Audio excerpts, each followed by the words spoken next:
Right, let's bring in Leeds fan Conor McGilligan from the One Leeds Fan channel. How you doing, Conor? Hey, mate.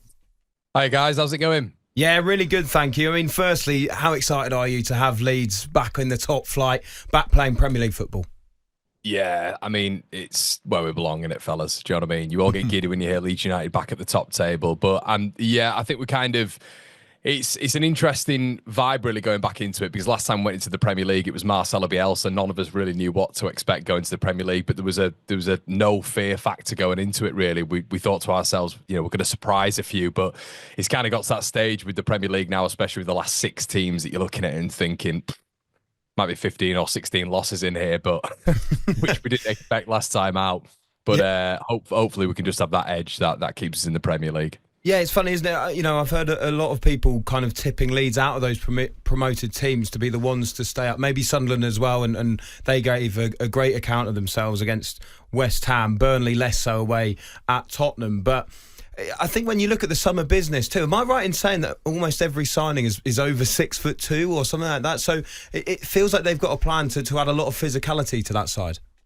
Yeah, I think it was interesting with Russell Martin when he left Southampton. He said his biggest mistake was not almost targeting physicality. I know Thomas Frank did an interview with Sky Sports as well, where he was talking about set pieces and physicality and having real athletes in that side, and that is the primary objective and what you should be targeting to stay up really. So I think Leeds have taken that and just gone for skyscrapers really, but players that can also play football. You got Anton Stack in there, Jacobiol, who are 2 terrific signings for the club, and I think Leeds' signings have gone a little bit under the radar. I think everybody's kind of looking at Sunderland and thinking they're bringing in X, Y, and Z player of good calibre, has to be said, but yeah, I think Leeds are doing some good business, fellas. But yeah, we are bringing in some tall players. But you've got to do it, haven't you? It feels like you've got to do it nowadays. There are so many teams in this division who, you look at even the top sides now, they're just physical athletes who have got technical proficiency as well.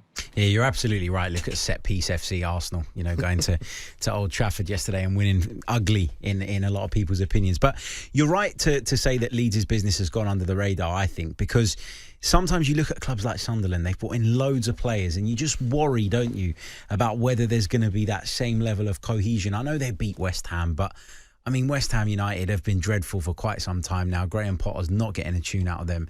So I think for Leeds, having that stability combined with the right signings, it gives them hope. What do you think the approach will be like this time? Because obviously when they came up under Marcelo Bielsa, it was attack, attack, attack. We all loved it. It was brilliant. It was great to watch. They caught people cold when they first came into the division. No question about that. Are we going to see a more pragmatic Leeds United, do you think? Yeah, I think it has to be. There's been a little bit of a variation in system as well. We've gone to a bit more of a 4-3-3, which is going to be interesting.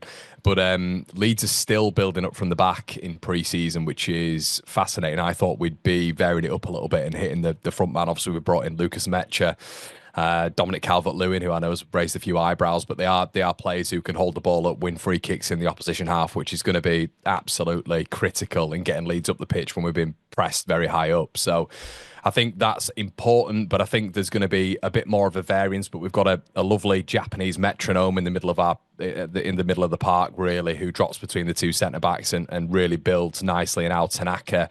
So I think there's going to be a variance, lads. I think it depends. We've got Arsenal next week, then we've got Newcastle, or it might be Newcastle and Arsenal. It's Arsenal and Newcastle, but there you're going to have to really think about if you can play out from the back, especially at the Emirates. You just can't do it. So there has to be a variance, and you can't just be wedded to one style of play, which we've seen with Vincent Kompany's Burnley, Russell Martin, Southampton. Like one of you just said there, fellas, it has to be pragmatic, and I think Leeds can do that with the profile of the large profiles and the difference of players that we've got in the middle of the park and just across the pitch in general. Yeah, you're right. It's whether they adapt to those kind of games, because like you say, if you're coming up against an Arsenal or a Newcastle, you've got to be very, very careful if that's the style that you are playing. I'm a Newcastle fan, by the way, Conor, and I do think that Sean Longstaff is a very good signing too. He will not stop running. He'll have that energy in the centre of the park that be crucial for a team like Leeds, I think. How about the game tonight then, up against Everton? Really intriguing one, this, and it could be a potential debut against his old club for Dominic Calvert-Lewin. Yeah, there's there is that narrative in there. There's the other narrative that Jack Grealish, whenever he comes to Ellen Road, he always gets an interesting reception. So yeah, there's a few things going on. I mean, I'll be honest with you, fellas. Around about 2 weeks ago, I was looking at Everton and thinking this is kind of, it's a must-win really for Leeds with the games that we've got coming up. The first three, you don't want to be leaving those three with 0 points or a point. You need to be going to a fast start this season, and that's how the majority of teams stay up. But yeah, I'm thinking to myself that they've got a lot of very, very comfortable ball carriers in Dewsbury Hall, Grealish, Iliman Ndiaye, obviously Tieno Barry up top as well, who can hold the ball up, bring those players into play as well. So this is going to be, in my opinion anyway, I think it's going to be a good Everton side. I think Everton are going to do well this season. They were in form towards the back end of last season as well, and they've brought some good players in. They seem to have addressed the front line for the first time in about 6 years as well. So yeah, under no illusions, it's going to be a tough task tonight for Leeds, but there's just something, I know every team says it. I mean, we're all used to it, aren't we? Every team says it in the Premier League, but I just think you get Ellen Road under the lights, that atmosphere, the players that we've got coming in, and what we've shown in pre-season, which has been a good pre-season as well, I have to say. I just think Leeds might nick it, but maybe that's just my heart ruling my head. Who knows? Oh, I'd be rocking in there. Are you able to get down there tonight? Do you know what, lads? It's content city for me. I've been a fickle fake fan, and I'm working on one Leeds tonight. So hopefully maybe I can get down to a few games this season, but yeah, not tonight, unfortunately for me. But I'm sure my dad will be ringing me in a drunken state later on when we've won 1-0. Who knows? Oh, great stuff. Always good content as well. Conor, thanks very much indeed, mate. Cheers, boys. Have a good one. There we go. Conor McGilligan from the One Leeds Fan channel.